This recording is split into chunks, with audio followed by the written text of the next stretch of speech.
Tu sais, on y est. Ce soir, c'est Shavuot. Et j'ai l'impression qu'on a souvent une fausse idée de cette fête.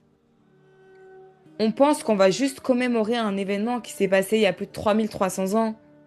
Mais en réalité, pas du tout. Ce soir, le ciel s'ouvre à nouveau. On va pas seulement se rappeler du don de la Torah, on va réellement recevoir la Torah à nouveau. Et ça me fait me demander, comment est-ce qu'on peut vraiment être présente dans un moment pareil? Déjà, juste en réalisant que ce n'est pas une fête de plus. Shavuot, c'est le grand mariage entre Hachem et le peuple juif, le Ham Israël. Mais si je suis honnête, parfois ça me dérange un peu. Parce que si c'est censé être une rencontre aussi immense avec Hachem, alors pourquoi parfois je ne ressens rien? Tu vois ce que je veux dire? Tellement. On vit dans un monde où on croit que si on ressent pas des frissons, alors il se passe rien. Je ressens rien. Je suis déconnectée. Mais il y a une phrase qui a complètement changé ma vision des choses. Les plus grandes opérations se font sous anesthésie. Ça te parle? Oui, parce que quand un chirurgien fait une opération vitale, une greffe du cœur, quelque chose d'immense, le patient est complètement endormi. Il ne sent rien. Et pourtant, c'est peut-être le moment le plus transformateur de sa vie.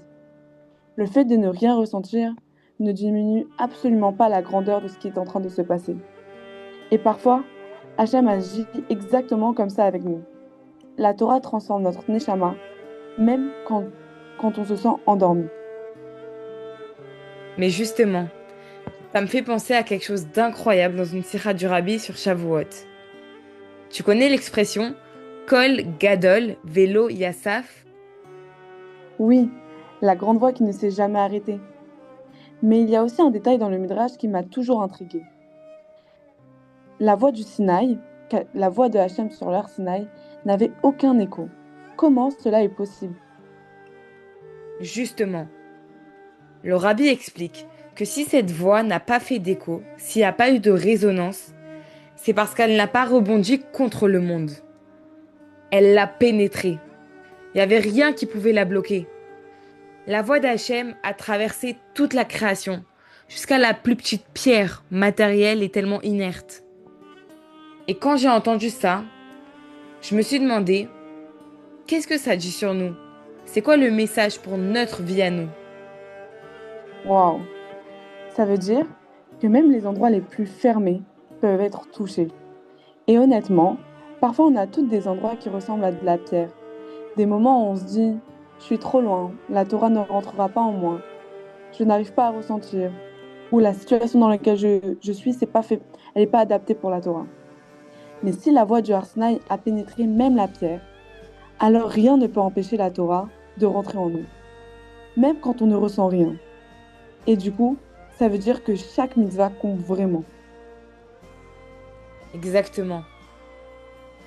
Quand on se réveille le matin et que juste on dit Modéani, on donne une pièce à la tzedaka, on fait une mitzvah, on s'habille avec tsniout, on aide quelqu'un, on étudie 2 minutes. C'est pas petit. C'est littéralement la voix d'Hachem qui pénètre la matière du monde. Quand on étudie de la Torah, quand on se pose, alors même les murs de notre maison, ils sont imprégnés. Aujourd'hui, on ne le voit pas encore à cause du voile de la galoute. Mais à Mashiach, très bientôt, tout cela sera révélé. Et il y a encore quelque chose de bouleversant dans cette idée. Si cette voix, elle ne s'est jamais arrêtée, Kol Gadol, cette grande voix, Loyasaf, ne s'est jamais arrêtée, alors elle existe encore aujourd'hui, non? Oui, et je crois que c'est ça qui est incroyable. Chaque fois qu'une personne écoute une parole de Torah, c'est cette voix qui continue. Mais encore plus quand on partage une idée de Torah avec quelqu'un, avec une amie, un enfant, un proche, on devient nous-mêmes la continuité de la voix du Har Sinaï, la voix même d'Hachem. Et ça change complètement la manière de voir notre quotidien. Mais il y a une chose qui m'impressionne toujours à Shavuot. Comment ne pas se sentir minuscule face à un événement aussi immense que Matan Torah? le don de la Torah. Justement, c'est là que les Aseret Adibros, elles nous transmettent ce message de vie.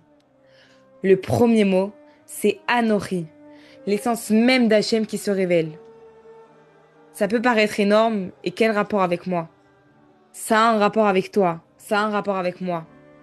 Hachem ne dit pas je suis votre Dieu.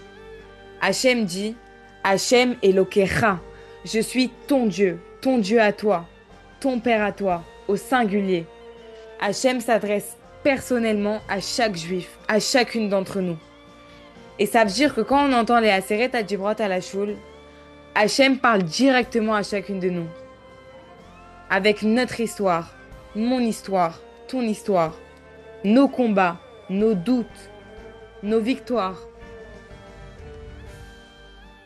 Et ça me donne envie de te demander, comment on fait pour se préparer et être à la hauteur d'un moment pareil? Est-ce que tu es prête pour la réponse? Ok, alors tiens-toi prête. La préparation ultime, c'est l'unité, le Havat Israël, la Hardout. Avant le don de la Torah, le Ham Israël, le peuple juif, était comme un seul homme avec un seul cœur. Si on veut devenir le réceptacle de cette voix qui ne s'arrête jamais, alors on doit être unis, se regarder avec bienveillance, laisser les petits différends de côté, s'aimer davantage. Parce que cette unité-là, c'est ce qui nous prépare à recevoir la Torah. Et c'est aussi ce qui amènera à la Géoula avec Mashiach. Alors finalement, c'est quoi le vrai programme de Shavuot? Le vrai programme, être là, être juste présente. Même si au fond, on se sent loin, même si on se sent fatigué, même si on a l'impression d'être sous anesthésie. Te lever, aller à la choule, écouter ce vendredi les Aseret Adjibrot. Venir avec nos enfants, nos amis, nos proches et dire simplement en fermant les yeux, Hachem, je suis là. Laisser cette voix nous traverser, sans écho. Recevoir la Torah avec joie, avec profondeur, avec présence. Et surtout, la partager. Faire une mitzvah, faire un sourire, partager une parole de Torah. Devenir nous-mêmes la continuité de cette voix divine dans le monde. Waouh. Un message que je veux vraiment qu'on imprègne dans notre cœur, c'est qu'il n'y a pas une partie en nous qui est trop basse pour être impactée par la Torah. Il n'y a pas une partie en nous qui est insensible à la Torah. Il n'y a pas un moment dans notre vie où on va se dire, ah non, mais cette copine, jamais elle pourra recevoir ce que je vais lui dire. Cette cousine, cette famille-là, jamais je vais pouvoir l'imprégner de la Torah. Kol Gadol Velo Yasaf. Alors on vous souhaite un magnifique Shavuot, rempli d'une lumière qui est vraie, qui est profonde, qu'on vit, qui est vivante, pour nous, pour nos familles, pour tout Am Israël. Que Bezrat Hashem, on mérite tout de suite la grande révélation avec Mashiach. Amen. Chag Sameach et qu'on puisse vivre la Géoula now.